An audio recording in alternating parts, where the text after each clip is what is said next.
10 super helpful tips for all you rabbit owners out there. To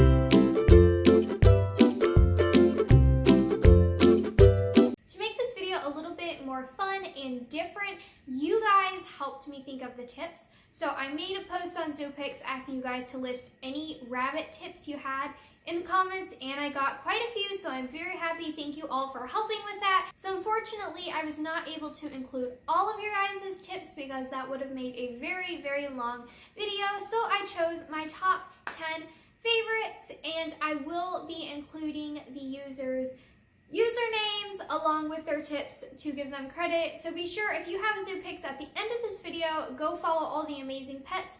I'm going to list their @ in the description below, so be sure to go do that. All right, that's enough talking. Let's go ahead and get on with this video. So the first topic we're doing is bunny proofing. The first tip is from Spanky Rose, and it is to use a garden hose as a bunny proofing device if your rabbit lives indoors. Garden hoses are super helpful to cover up cords so bunnies don't chew them. The second tip is from Butterscotch the Bun, and it is to use chicken wire or grids to bunny-proof baseboards in your house because bunnies do love those baseboards. Moving on, the third tip is actually mine, and it is to use a mixture of vinegar and water in a spray bottle. Just spray it on the litter box, and it is so helpful because it helps get all that stuck on scum off. Now, remember, you do need to do this often, otherwise it is going to build up and it's really, really hard to get off. But if you use this every time you clean the litter box, it should really help keep that buildup off of the litter box. The fourth tip is also one of mine, and it is to use a lint roller. Now, I know a lot of you guys already know this, but if you're a new bunny owner, if you've never had pets before or something, you're going to be experiencing a lot of fur. Even if you don't get a long-haired rabbit, you're still going to have fur everywhere. So lint rollers are super duper amazing.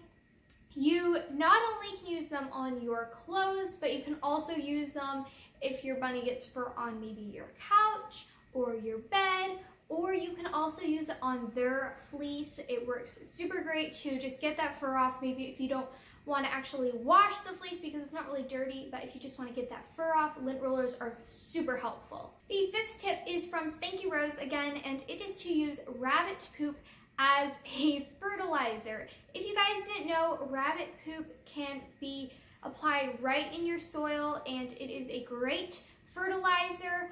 The sixth tip is actually very similar, and it is mine, and it is to compost the litter, and then it can be composted in with all your other vegetable scraps or whatever you have, and then you can spread it out in your garden.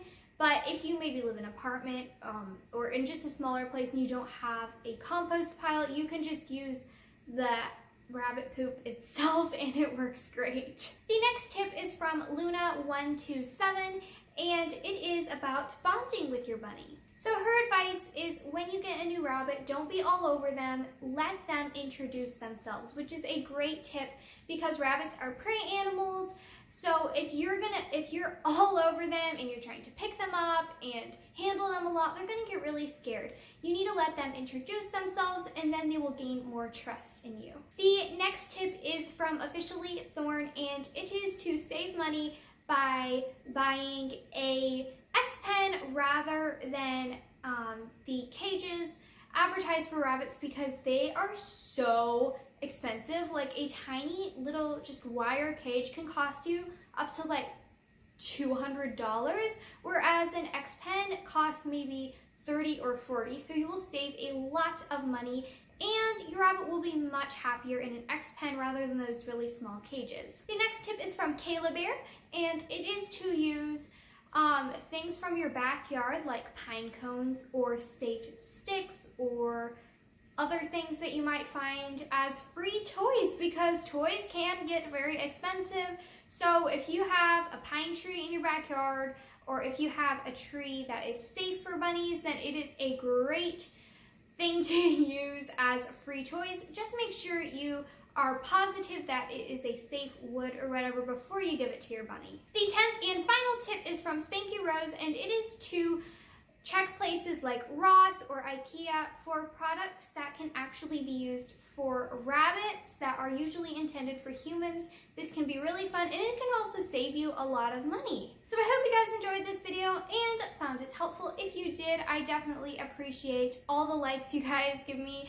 And if you want to see more videos like this, don't forget to subscribe and hit the notification bell so you'll get notified every time we post a new video. And thank you guys so much for watching. I will see you very soon. Bye!